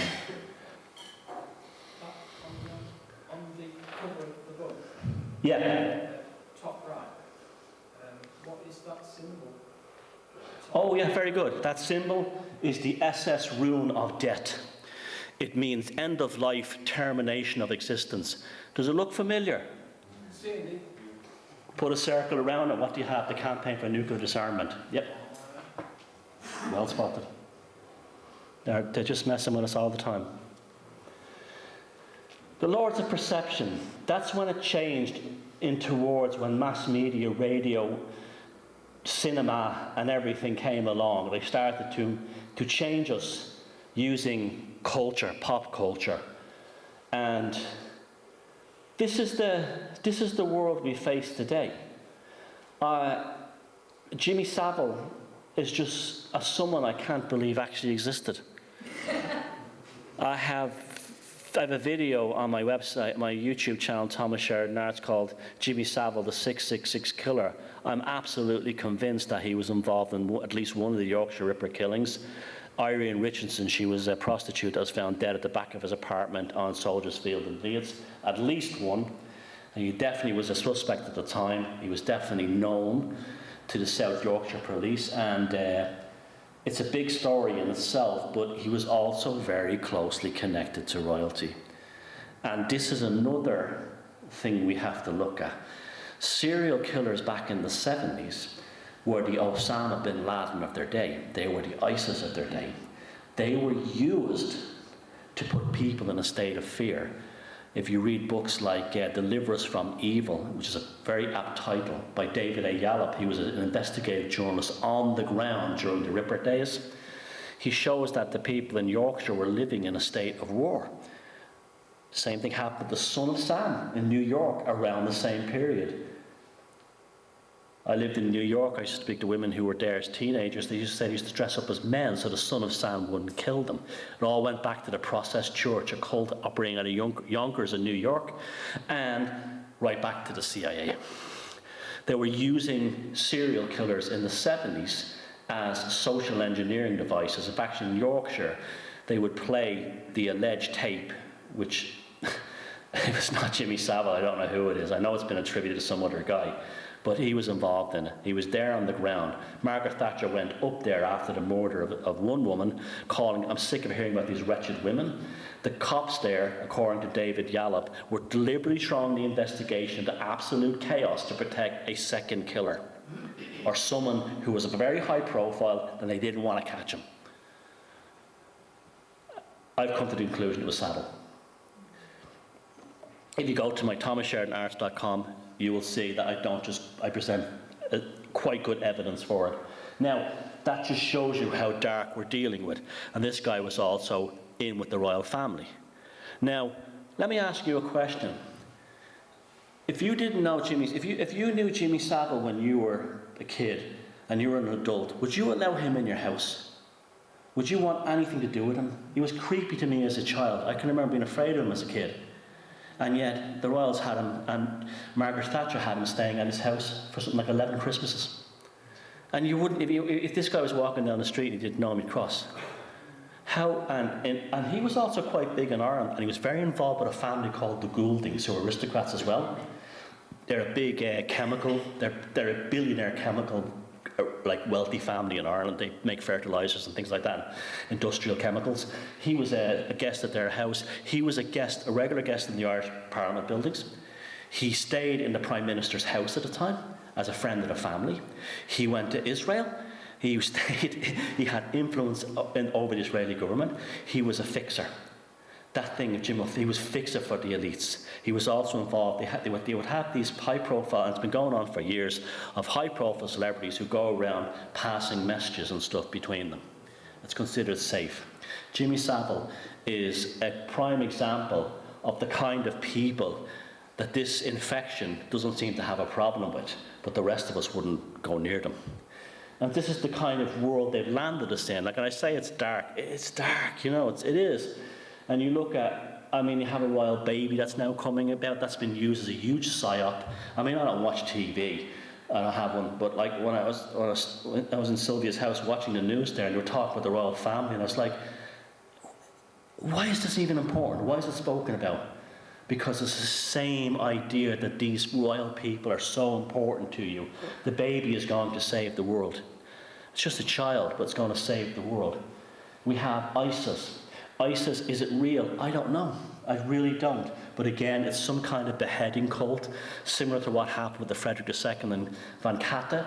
The idea that the beheading is going on, pushed in our faces, very similar to the French Revolution. Monsanto goes right back to Babylon, the idea of a selective elite controlling all the food. That's what Monsanto is. Feeding us and keeping us going. Transhumanism comes out of the Prussian idea, the machine men marching in the brain, who won the Franco-Prussian War, who later came up as the SS, the kind of idea of the German who just does it. Like the guy I said, that's not the process. That's not in the book. The idea, that's transhumanism. So you don't question anything, you're a robot. A robot who does exactly as you're told. Spawns out of that. The G4S. Have you ever looked at the G4S logo? Red, white and black. It's a Nazi flag. It's just been rearranged in a different way, but it's the same flag because certain colours have certain effects on your psychology. G4S is the security company that's basically taking over everything. It's actually operating as it's almost like a privatised Gestapo. Same kind of thing. The town that I live in Ireland, the G4S vans pick up the money because I'm in a border region. It's military sensitive because of distant republic, and so we still have military on the streets when money is brought into banks. Soldiers all over the town, and now they're guarding G4S trucks. So we have the military in Ireland now guarding G4S trucks, and it looks, when you see them all around it with their guns and the logo behind them, it's like private corporations are now becoming the new governments, the new entities. It's the same thing. It's continuing on. Goes right back to the Hessian guards of the Frankfurt Rothschilds. The same idea. Art again. The aristocrats are always changing our ideas of art. They're using art to mold us, art to change us. Again, although ultimately it all goes back to Babylon, the Prussians were very adept at that kind of thing. They knew very well about building sculptures, laying out cities like Karlsruhe in Germany, the Brandenburg. They knew about the idea of art changing people. Cultural Marxism, the other side of the 1919 psyop, the idea that we're never going to take over the world and control them through overtly being Marxist, but we can change them culturally. Political correctness. Political correctness is now you can't say anything. You just can't. And that comes from the idea of you cannot speak ill of the king. Ultimately, they'll go back to them. And religious mania is unfortunately horrible. How this is really getting me down. It's not only the growth of fundamental Islam, what happened in Israel with Gaza, that's bad enough alone. But you also have the Bible Belt in America. You have that kind of thing where these people have tremendous political power. Most of the Zionists in the world are American Christians, Protestants. They're not Jews, they're mostly American Protestants. You have the same, but you also have cults, and you also have I don't want to get myself in trouble, but you also have obscure religious organisations and groups that more people are joining up into. That's why I'm very dubious about the psychedelic thing. Again, that was all big in Germany in the 1800s. I talk about Lanz von Liebenfeld, the Orders of the Templars. Germans were deliberately occulticized for that reason, because when you're looking at when you're obsessed with the sky fairies in the sky, you're not watching what they're doing here on the ground. The same thing with the psychedelic kind of thing. If you're off tripping somewhere, do you really think your government are going to look after you while you're away? It's the same kind of idea. They were deliberately occulticizing us. And I don't care what you believe in. That's your own business. I'm just saying. And the Goldstein card, the idea that there's a fake revolution, there's a fake enemy out there, and we all have to live in fear of them. That all started in Germany too, and there was the idea there was Jesuits everywhere. The Jesuits were working alongside the aristocrats because they were ultimately going back to the black nobility of Rome. But the idea of the Jesuit in the shadows, we come back to the Guy Fawkes mask. I always find it amazing that these people in Anonymous don't see the irony that Guy Fawkes was a Jesuit and he wanted to burn down Parliament in order to create a kind of a weird kind of Catholic empire in England. It had nothing to do with freedom. And again, they're playing with us. They know these kinds of things. And this one for me, the glorifying of psychopaths. I was talking about psychopaths 5 years ago. No one was interested in them. Now Channel 4 are doing series of them on everything. And you have the people like Professor Kevin Dutton saying, psychopaths are great. What would we do without them? They're wonderful. They're wonderful. And that comes in the idea again that the ones, when I talk about lucid, pure, whatever it takes to get business done, it's great. So the guy from Nestle, a German in Switzerland, the guy from Nestle, you know, when he says water is not a human right, well, he's not a psychopath. He's a guy who gets things done. And this is what they're doing now, you know. And that came out of like the idea Germany was taken down several times into the gutter. And then there was always talk of we need a hard man, a strong man to get things done and sort these people out. That's why we have to be very careful when they give us heroes and people to follow and people like that. We have to be very careful because that's often set up. So essentially, since the time Van Katta's head has been cut off, we're all living in Frederick II's nightmare. We're there. It's all come true. Germany is the default power in Europe. It is a growing world power. It's unified while the rest of all the European countries are being split into regions because it's easier for the EU to administer regions. The EU is becoming powerful. It's a German project. It's German, and if you look at them, Merkel, they're all Prussians. If you look at all the powerful people in the world, Kissinger, German. So many of them. Bill Gates, his ancestry is German, and he's heavily tied up with Monsanto and everything else. All the movie people, Lucas, Spielberg, all German names. It just goes on and on and on. And both the big banking families, Goldsmith, and I think they're Berlin, and Rothschilds is Frankfurt. If you look behind it, it all goes back to Germany, but they never tell you. Now, do you remember I said about their marching in the brain and how the Prussian education system changed everything? Well, I think this is the most sinister development that's happened in the world since then. I don't know how many of you have heard of this thing called Common Core. But this is very heavily promoted by Bill Gates. Bill Gates is a remarkably sinister figure in all this. He's basically, they're making sense senseless. This is what they're trying, this is the new education system coming into America of how mathematics are now done. They say that the old way, it doesn't make any sense. So the new way gives you an estimated sum and a reasonable answer. This is extremely dark stuff. This is the new curriculum in American schools, and this is coming everywhere. I've seen common purpose documents are doing the same in Ireland. Why are they doing this? Why are they raising children with new forms of mathematics, new forms of language?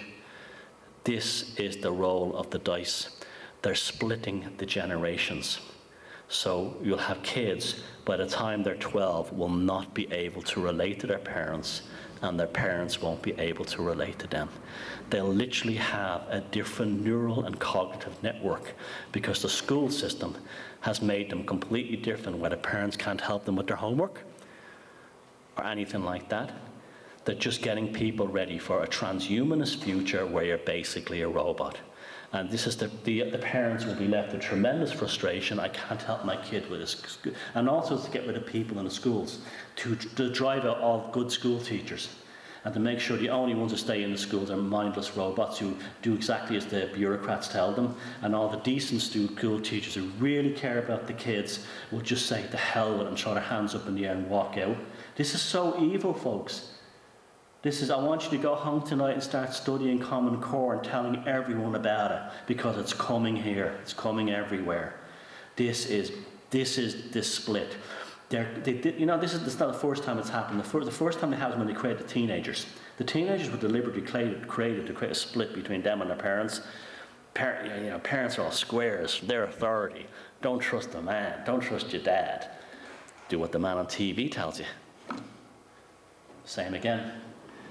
So the kids, we're going to have a generation, well, that's if you allow it. That's why I'm a big proponent of homeschooling. We recently had our very first arrest of a mother in Ireland for homeschooling her child, even though under the Irish Constitution, homeschooling is totally legal and allowed, and specifically mentioned that parents have the right to educate their children at home. They deliberately, provocatively arrested a mother for the simple reason they're serving notice that this kind of thing is coming in. The state is always right. I mean, just look at that, It takes 45 minutes now to do a sum because the kid, and if this is just madness. It's to split the generation. Bill Gates is like the child catcher in Chitty Chitty Bang Bang. except he's doing it with stuff like this. He's stealing your children. The Pied Piper of Hamelin. Where's Hamelin? Germany. Or Switzerland. I think it's Switzerland, Germany. That part of the world, Germanic-speaking world. The same idea. Someone will come into the town and take your children away from you. Well, they're taking them away in their minds, which is common core. I want you to all go back now and really study that one. And this is just one example of other things that will just blow your mind. Okay, I actually believe it's an infection. These people are infected. My attitude is, but so what? I'm not. My life is not going to be like that. I'm glad I'm not a royal. I don't want to be one of them. I'm going to have a great time. I'm going to enjoy my life and all that stuff. And it is a great time to be alive. See, although my talk has been rather negative tonight, it is a great time to be alive because we are the first generation who can actually undermine them. And undermining is a term that used to come from when they would attack the castle and they would undermine the castle wall in order to tear it down. So in a technical sort of sense, we were the first generation in an intellectual sense who can undermine them because they made the mistake of giving us the internet. And just because you know the score doesn't mean you have to live in hopelessness. It's like when someone, when I was talking a lot with the psychopaths, people would say, Thomas, like, you just told me that the monsters run the world, or my boss is a monster. And I says, yeah, but now you know who the good guys are. Don't go with the monsters.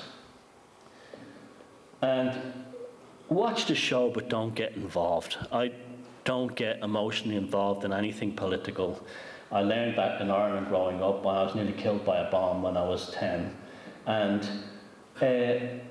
you just don't get on the chessboard because you soon figure out, like I spoke about Batten, that the dodgy things about his assassination, the dodgy things about all this terror tactics, you don't get involved.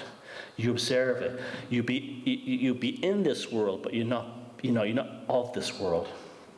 And I really do believe that we should all become living archives. It's the only reason I go out here and do this stuff is because I've discovered this stuff. I think it's amazing, and I say, well, why doesn't everyone else know this? That's the only reason I write the books and make the videos and do the films and do the talks I do. I just think this is really useful stuff to know. And we have if you really care about the word, the truth is a funny one because I kind of abide by the Friedrich Nietzsche idea that there's no such thing as absolute truth.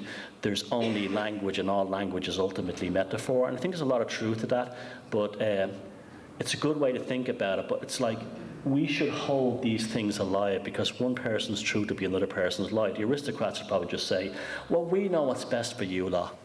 Bill Gates would go, oh, I know what's best for you. And maybe in some kind of crazy level, you just think he's some kind of living saint, I mean, I look at Bono all the time and think that. I just say, what the hell is wrong with you, But I know people that know Bono, and he actually really does believe he's doing the right thing. It's just gone. He's gone the wrong way completely. But no one has told him. When you get that famous, nobody kicks the chair from out underneath you. So now this is a controversial one, and people need. This is another thing you have to learn. You have to get these things. There's two Illuminatis, right? And you hear, the Illuminati this, Illuminati this. The Bavarian, German, Illuminati under Weizsäcker, created by the Rothschild banking families, Frankfurt, ultimately hired as contractors by the princes of Frankfurt, Prussians, Germans. They tried to create a new reality back then by bringing in a new world according to mercantile things, and that was the idea of the Bavarian Illuminati. They were to transfer power from the old aristocratic families down to the new models running out of Switzerland and Belgium of corporations and America. Corporations, banks, City of London, Washington DC, Vatican, banks, presidents, but it was the same families, and that was the purpose of the Bavarian Illuminati. But there was an Illuminati before that, and they were the people who knew what the world was like before the great lies began. They were people who had read about the Gnostics, they knew about the Cathars. They were considered the whack jobs in their day, because they knew that the world was not exactly the way that the history had said it, that there was lots of they would have been the conspiracy theories of their day.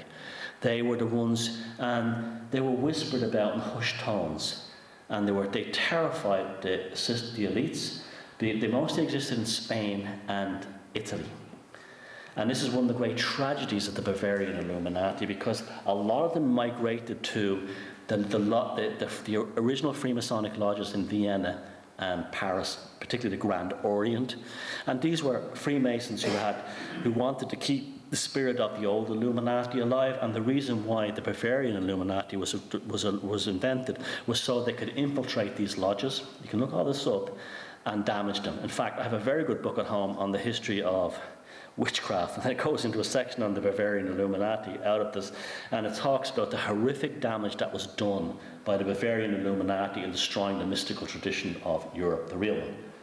And so, when I say we're the real Illuminati, we're like the Gnostics and the Cathars and the Bogomils. We're the ones keeping the flame of truth alive for other people.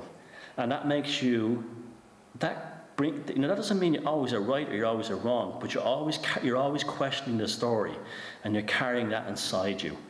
And you always have to remember that one of the psyops they play is there's going to be a great big uprising of the people. It's going to happen one day, and they're not going to tear down. It's never going to happen. It's not going to happen. If it does, they planned it, just like all the other revolutions. Because what does revolution mean? Revolve right back to where you started. That's what revolution means. So that's where I am now. I'm enjoying my life. I'm having a great time. I'm meeting lots of people, but I know it's the future is bleak if you're in the system. But if you can get a way out of the system, start your own small business, whatever, homeschool your kids, grow your own food, and keep this knowledge alive, you'll never be affected by it. You're a dissident, a consciousness insurgent, as I called it. And the main one of all is laugh at these people. Do not allow you to think that they're monsters that have power over you.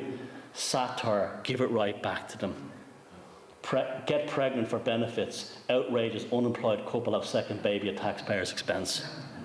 That's the way to do it. Because there's one thing I've learned, I'm not saying these people are psychopaths, but what the system is, one thing I've learned about psychopaths, they do not get irony and satire. They don't get it. They just don't. And this is the greatest weapon we have to undermine them. We all have to be like Bill Hicks and George Carlin, Richard Pryor, Wayne Rogers, going back much further. Even people like, I was even reading some stuff about George Formby. Even he had a kind of an interesting, kind of a subversive thing in his lyrics and stuff like that as well.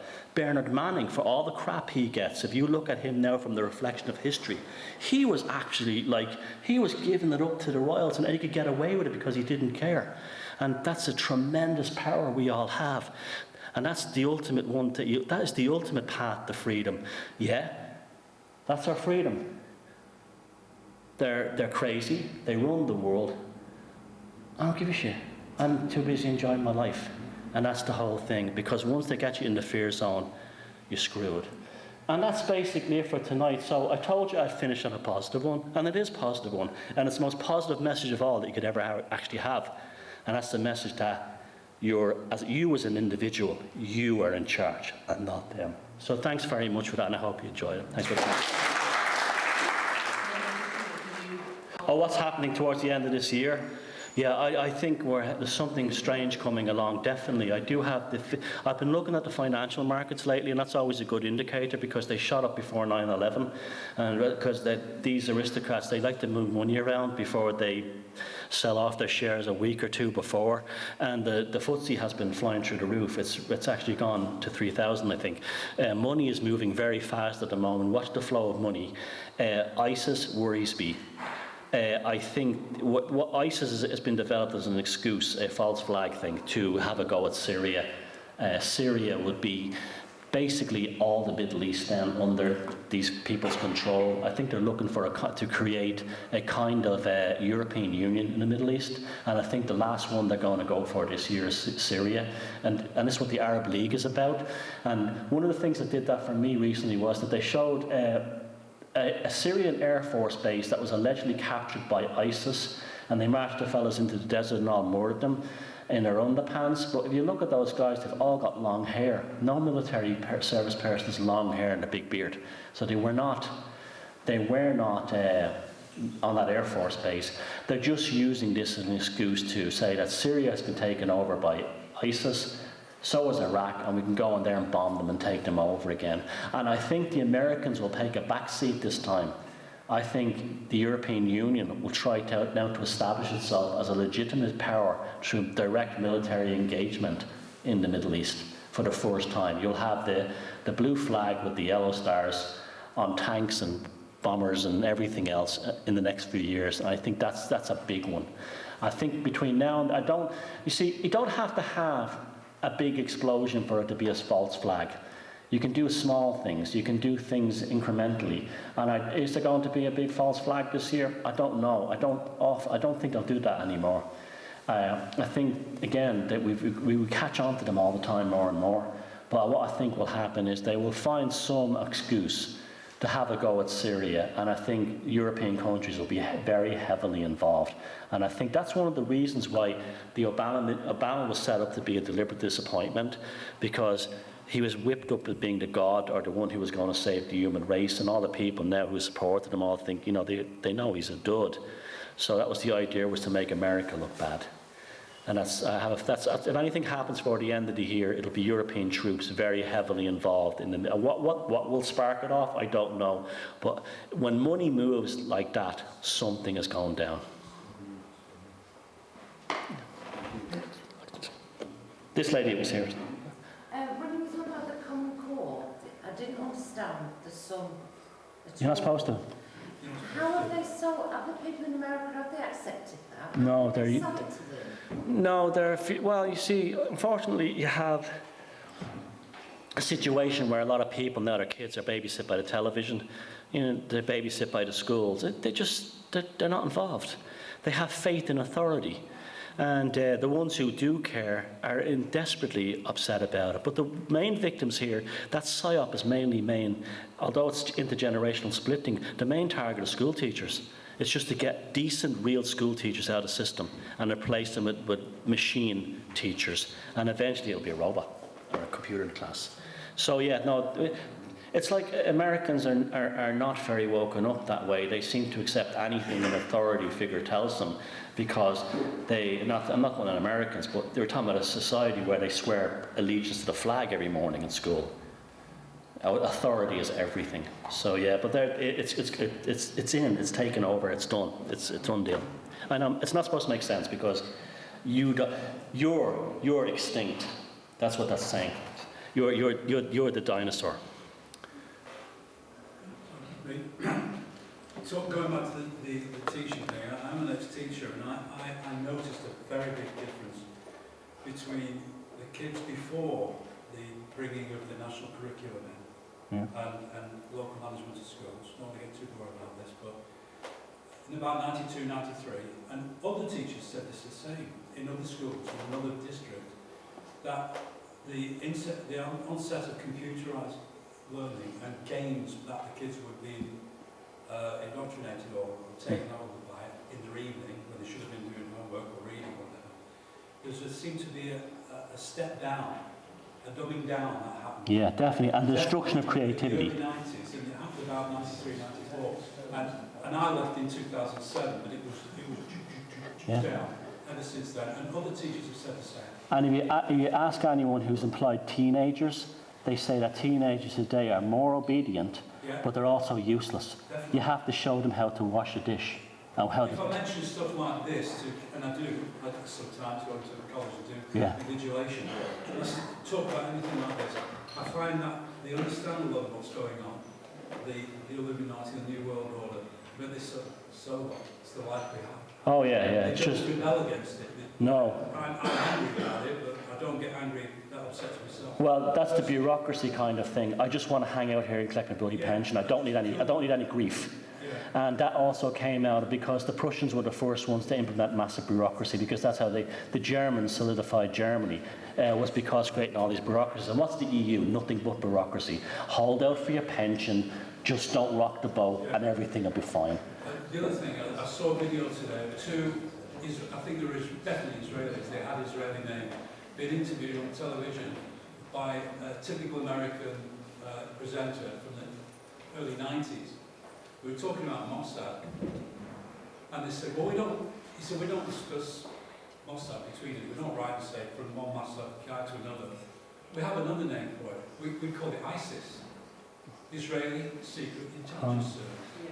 I mean, this could be dangerous. So, and I find that they just literally playing this like violins. They just rub it on nose in it. I mean, yeah. Well, who created the provisional IRA? What happened to the original IRA?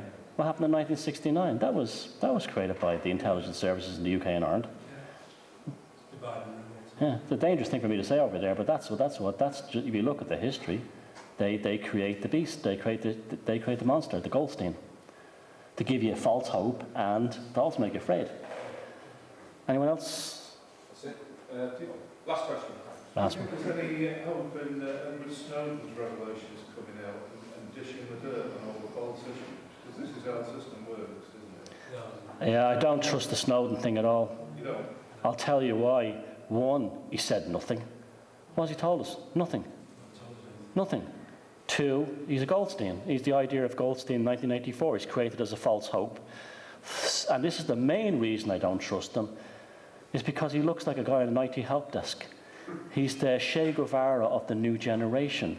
The Che, he doesn't look like a hippie with a beret who goes, right on, you know, he's one with a beard, looks like Jesus. He looks like a guy who's an IT help desk guy.